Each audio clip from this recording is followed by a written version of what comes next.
Hey partner, finally we have permission to go with our idea. We can start with our first prisoner. Let's pay him a visit. Hello Ted, I'm Detective Phil Adler. I'm here because I'd like to understand what happened to you long before you engaged in the problematic behavior. Yeah, you're not the only one, Detective. I'm quite popular out there, aren't I?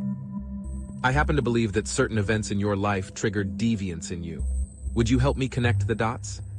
Well, I gotta say, Detective, I'm not an animal. It's actually nice when someone shows enough interest to see me as a person. So yes, I'll talk to you. You know what, Detective? I'm kind of hungry.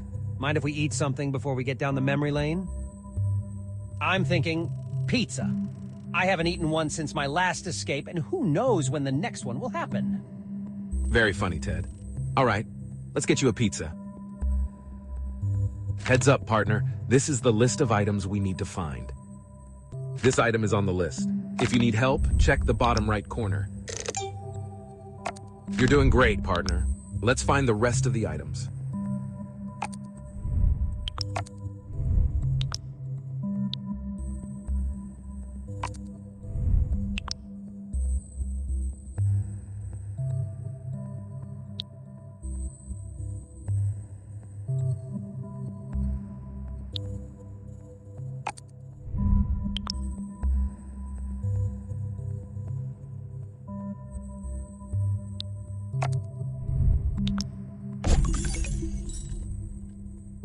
Let's go back to your childhood. What was it like? I learned that you lived with your grandparents for a while when you were a kid. Yeah, my father disappeared after my mom got pregnant and she moved us there. She got married at one point and my stepfather adopted me. There's not much to it, Detective. Overall, I had a normal childhood. No abuses, no problems, no drama. Does this surprise you? How did you find out who your real father is? Did your mother tell you? Actually, no one ever told me. They all acted like it wasn't an important matter. I found my birth certificate at one point. There was just a blank space instead of my father's name. Look, the man left and never claimed his own son. He didn't bother to come and find me either. For all I know, I don't even care. Excuse me, Detective.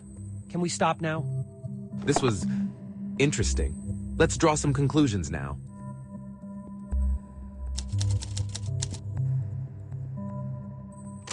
We'll talk again with Bundy soon.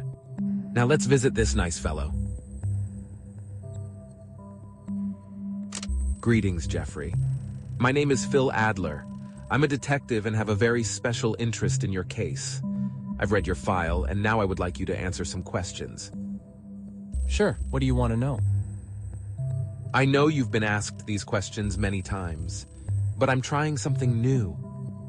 Do you want to finally find out why all this happened to you? Yes, but I don't believe you or anyone else will ever find the answer to this question. I have thought about it since childhood. Then let's return to those times and try to find those answers together. Before we start, can I ask for some beer? Of course, they don't allow us to drink here, but I really miss its taste. Why did you even start drinking alcohol at such an early age? It was my medicine. It helped me stop thinking about my sexual fantasies. Do you still have them? If you could be free right now, would you continue what you started? Yes. I don't think anything or anyone could stop me, but alcohol helped to dull those feelings. At least for a while. I understand. Let me see what I can do. In this mode, you will only see the silhouettes of items in the item list.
So how is it possible that no one noticed that you were almost always drunk? Sometimes I ask myself the same question. I think the teachers just didn't care. And my parents, they were almost always away from home or too busy arguing to even notice me. Do you blame them for what happened to you?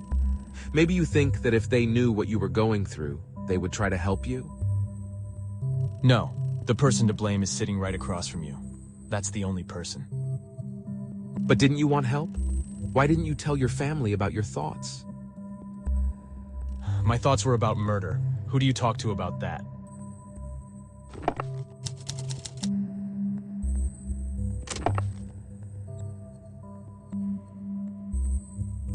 Hello. New interviewer, right? Hello, Richard. Actually, I'm a detective. Phil Adler, if you please. I don't like the police. Are you maybe also into politics? I am the one who will be asking the questions, my friend. Right. So what do you want? Let's start with, when did all those thoughts about murder start appearing in your head? No comment. I cannot answer that at this time. Why not? You know what? Get me AC/DC disc with the Highway to Hell album, and I'll think of an answer. All right. Find all items before the timer runs out.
So you're into rock?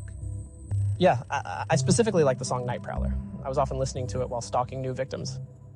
And now we're going back to the previous question. When did all those dreadful thoughts start? My brother Mike was showing me pictures of the Vietnamese women he assaulted during the war. He also shot his wife in the head in front of my eyes when I was 12 years old. He often used to say, "There is no thrill like a good kill." All that became a subject of fascination to me. From that moment, I was interested in killers and crime and murders and death.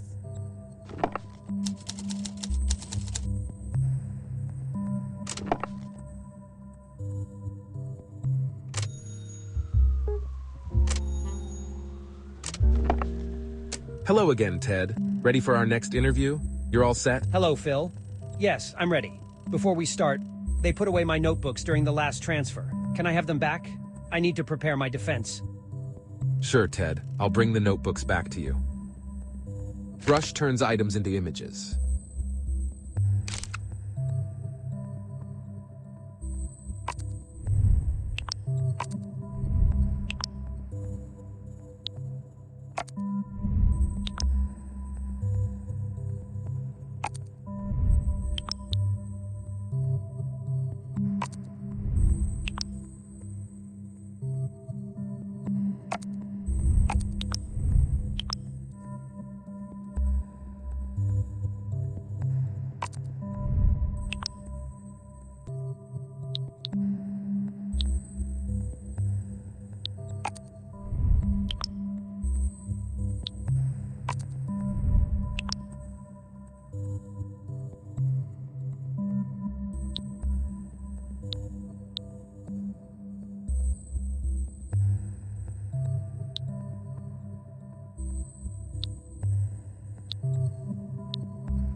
You had a committed relationship in college.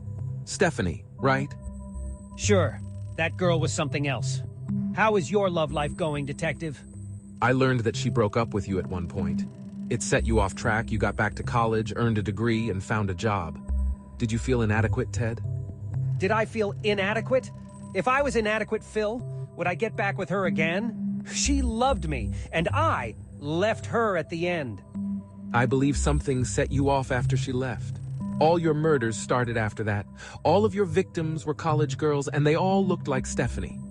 Oh, come on now, Phil. Do you think I became a killer because my girlfriend just packed up and left one day? It's so boring and incredibly random. Please.